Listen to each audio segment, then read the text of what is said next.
ஒரு தடவை நானும் என்னோட ஃப்ரெண்ட்ஸ் 5 பேரும் ஒரு புது வீட்டுல வாடகைக்கு எடுத்த முதல் நாள் நைட் தூங்குறதுக்கு ரெடி ஆனவங்க. புது இடம்ன்றதால கொஞ்சம் அன்கம்ஃபர்டபுள். முக்கியமா ஃபேன் இல்ல. இருக்கிற இடத்துல வரிசையா எல்லாரும் படுத்தாச்சு. நல்ல வெயில் காலம்ன்றதால ஒரு அவன்ல இருக்க மாதிரி இருந்ததுங்க அந்த நைட். நம்மளும் திரும்பி உருண்டெல்லாம் படுக்கிறோம். 10-11 டைம் போயிட்டே இருக்கு. நீ இன்னும் தூங்கலையான்னு மாறி மாறி கேக்குறோமே தவிர எவனும் தூங்குன பாடு இல்ல.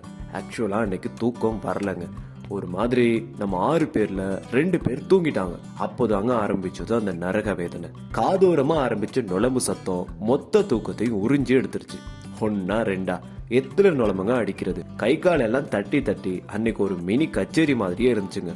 ஒரு மனுஷன் இதுக்கு மேல தண்டிக்கப்படவே முடியாதுன்னு தோணுச்சு.